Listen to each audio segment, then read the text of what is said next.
Instead of letting emotions hold you back or drag you down, what if you could free yourself from them? What if you could use these emotions as tools rather than obstacles? Today, we will learn how to stay calm and composed despite our feelings. As always, watch until the end because you are strong enough to finish the video. Rule number 1, don't let love for someone overwhelm you. In love, finding balance is crucial. It's amazing how love connects us, gives life meaning, yet when it becomes overwhelming or one-sided, it can bring more harm than joy. Think about those moments when you cared for someone so deeply that their actions controlled your happiness. It's tough, right? Stoic thinkers, like Marcus Aurelius, talked about controlling our thoughts, not letting external events dictate our emotions. This isn't about stifling love, it's about loving without letting it take over. Intense attachment in love can cloud our judgment, make us vulnerable, and cause pain if it's not reciprocated. But here's the thing, love, just like any emotion, is transient. It comes and goes.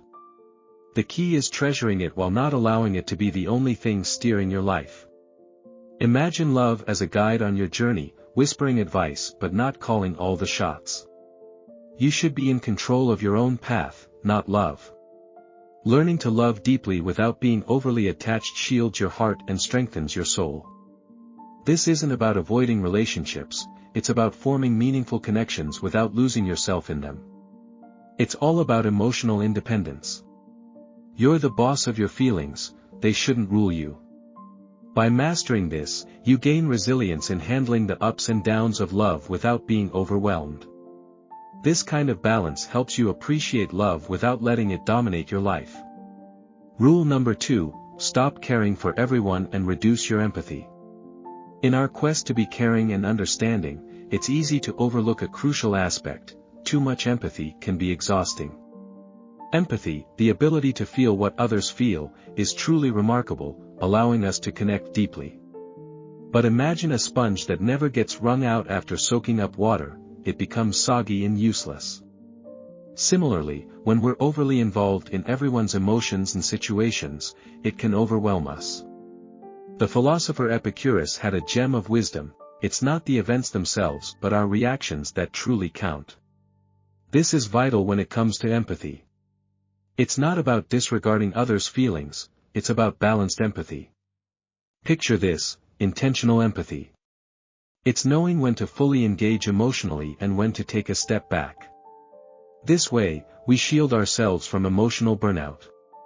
When we do empathize, it's genuine and meaningful. Mastering when and where to apply empathy is key on the path to emotional detachment. It's like having a clear map through life, ensuring we don't exhaust our emotional strength on every passing feeling. It's a way to care for others without neglecting ourselves, a delicate balance that safeguards our emotional well-being. Rule number 3, distance yourself from people who bring negativity. Think about the people you interact with regularly. Have you ever noticed how their attitudes, words, and vibes affect your mood? Just like a single rotten apple can spoil the entire bunch, a negative person in your life can drain your energy and cloud your judgment. This principle focuses on the importance of choosing the right company. The Stoics, ancient philosophers, had a lot to say about self-care and the impact of the people we surround ourselves with.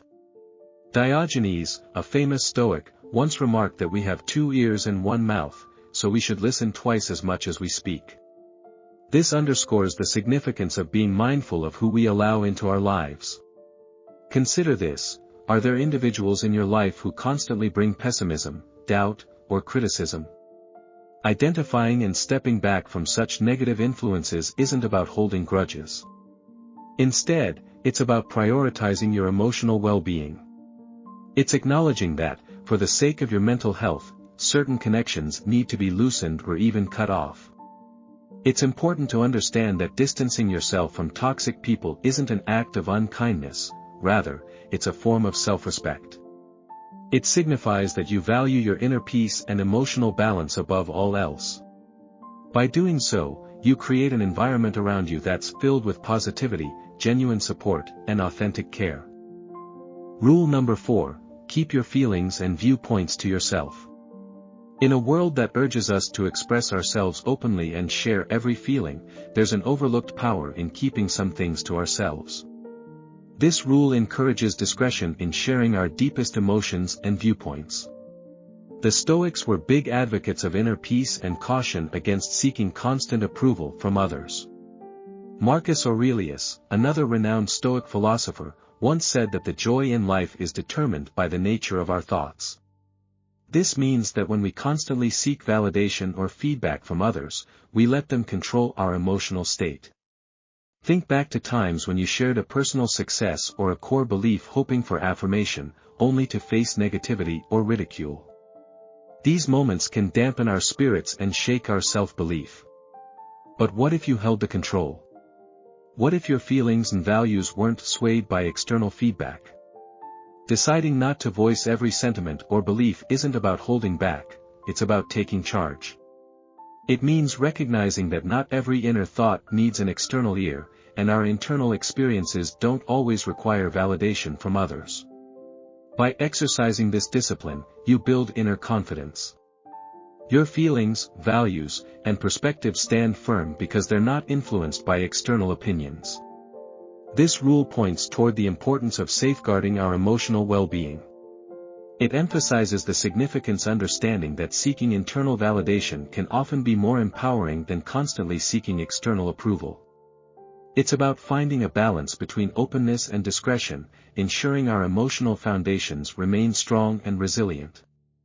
Rule number 5, establish limits and don't be always available. In our hyper-connected world, it's easy to fall into the trap of always being available. But there's immense power in establishing boundaries, both physical and emotional, to safeguard our mental health and retain our sense of self. Ancient Stoic philosophers, like Seneca, recognized the value of time. They urged us to reclaim ownership of our time, not squandering it by constantly responding to every call or message. When we don't set limits, we essentially offer up our time and emotions for anyone to claim, leaving us drained and fatigued. Imagine your home with doors wide open, allowing anyone or anything to disrupt your peace. That's what being always available feels like. It invites exhaustion, unhappiness, and a heavy sense of burden. However, setting boundaries isn't selfish, it's an act of self-care. It's about valuing yourself enough to say no without feeling guilty. It's creating space for personal reflection and growth without needing to justify it to others. Prioritizing your needs doesn't mean neglecting others, it's about striking a balance between giving and preserving your emotional energy. By establishing clear limits, you protect your emotional reserves. This isn't isolation, it's a way to maintain emotional harmony and independence. It's about nurturing your well-being amidst external demands. Remember, setting boundaries isn't a rejection of others, it's a powerful step toward emotional strength. It's finding the equilibrium between being there for others and prioritizing your own mental peace. It's your path to resilience and fortitude in a world that constantly demands your attention. Rule number 6, make yourself a priority and adopt transparency. Just like on a plane where you're told to secure your oxygen mask before helping others, life demands that you care for yourself first. It's not about neglecting others but understanding that self-care allows you to genuinely support others. Being emotionally strong is the key to genuinely helping someone else. Being direct plays a significant role in this resilience. It's about speaking your mind honestly, without being harsh. Think of it as skipping the vague hints and expressing yourself clearly.